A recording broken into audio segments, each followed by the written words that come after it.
சல்லியர்கள் படத்தை OTT plus தளத்தில் பார்த்தேன்.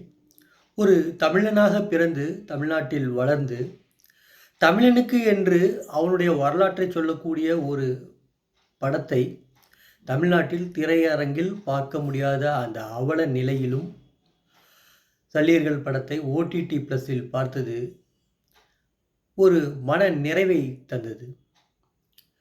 நமக்கான நம்முடைய வரலாற்றில் நமக்கு பிறகு வரக்கூடிய தலைமுறைகள் படிக்க வேண்டிய, பார்க்க வேண்டிய, புரிந்து கொள்ள வேண்டிய தகவல்களை தருகின்ற படமாக சல்லியர்கள் இருக்கின்றது. அந்த படம் முழுக்க 1 1/4 மணி நேரமும் நாம் அந்த படத்தினூடே நாம் பயணம் செய்கின்றோம். அந்த படத்தில் இருந்து நாம் ஒருபோதும் அந்நியப்படுத்தப்படவில்லை. காரணம், அந்த படத்தில் சொல்லப்படுகின்ற கதை நடந்த களம், காலம் எல்லாமே அப்படியே நம்மை அந்த படத்தினுடைய நம்மை ஐக்கியப்படுத்துகின்றது.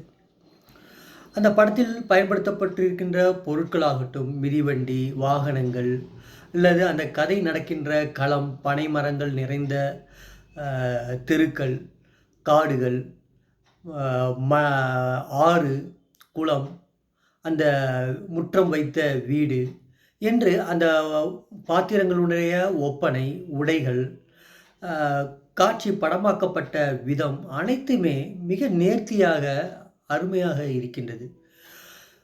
இயக்குனர் தனக்கு கொடுக்கப்பட்டிருக்கின்ற வேலையை மிக நேர்த்தியாக, அதே நேரத்தில் தணிக்கை சான்றிதழ் பெறும் வகையில் எடுப்பது என்பது மிக சிரமம். அதையெல்லாம் சமரசம் செய்து கொண்டு, அதே நேரத்தில் உண்மையாக நடந்த கதைக்கு எந்தவித சினிமாத்துவமும் தராமல் அருமையாக, நேர்த்தியாக, யதார்த்தமாக தந்திருக்கின்றார். அந்த பங்கரில் அந்த காட்சியாகட்டும், சிங்களவர்களை அதில் சிங்களவர் என்று சொல்லப்படுவதில்லை. அதேபோல ஈழப்படை என்று, தமிழ் ஈழப்படை என்றும் சொல்லப்படுவதில்லை. மாறாக அவர்களுக்கு என்று ஒரு பெயர்கள் வைத்தாலும் அதை நாம் புரிந்து கொள்ளக்கூடிய வகையில், அந்தந்த ஊருக்கு ஒரு பெயர் வைத்தாலும் நாம் அது எந்த பெயரை அவர் சொல்ல வருகின்றார் என்பதை புரிந்து கொள்ளக்கூடிய வகையிலும் அருமையாக திரைக்கதையை அமைத்து அருமையாக தந்திருக்கின்றார். உண்மையிலேயே ஒவ்வொருவரும் இந்த படத்தை நாம் கண்டிப்பாக பார்க்க வேண்டும். ஏனென்றால், இப்படியெல்லாம் அவர்கள் சிரமப்பட்டிருக்கின்றார்கள். அதே நேரத்தில் போரில் மாண்பு காக்கப்பட்டிருக்கின்றது. அந்த மாண்புகளை மீறாமல் அவர்கள் போர் செய்ததால் தான் 14 நாடுகளால் கூட அவர்களை வெல்ல முடியாத ஒரு நிலையை அவர்கள் எட்டியிருந்தார்கள். இருந்தாலும் வஞ்சகத்தால் அவர்கள் அந்த ஈழப்படை தோற்கடிக்கப்பட்டது. இந்த ரெட் கிராஸ் என்று, செஞ்சிலுவை சங்கம் என்று ஒன்று இருக்கும்.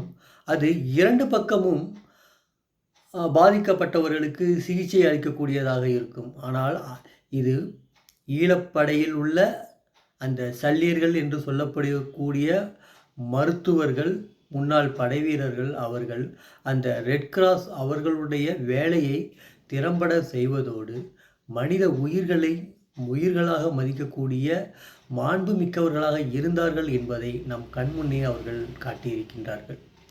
குறைந்த செலவில் நிறைவாக அந்த படத்தை எடுத்திருக்கிறார்கள்.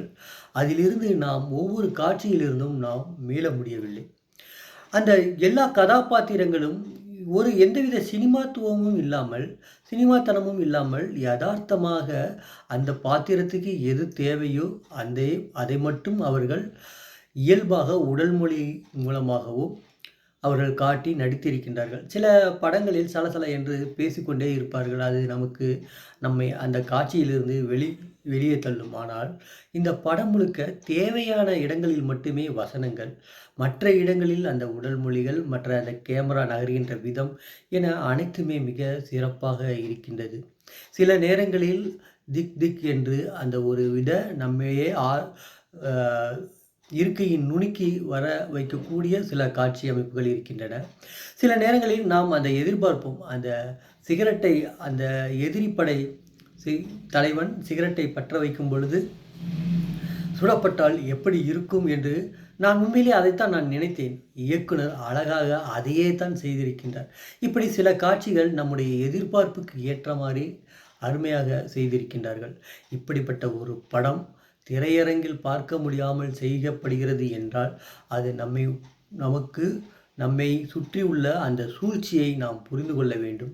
இவை எல்லாவற்றையும் மறந்துவிட்டு, அடுத்து வருகின்ற யாரோ நமக்கு மொழி தெரியாத அல்லது பிற மொழியாளர்களோ அல்லது நம் மொழியில் பிறந்தவர்களே ஆனாலும், நம் மொழியை போற்றாதவனுடைய ஒரு படத்தை பார்ப்பதற்காக வரிசை கட்டி நிற்கின்ற இளைய தலைமுறைகள் இதையெல்லாம் கண்டு கேள்வி கேட்க வேண்டும். அப்பொழுதுதான் நமக்கான படம் நிச்சயம் வரும். நமக்கான உரிமைகள் மீளும். நன்றி, வணக்கம்.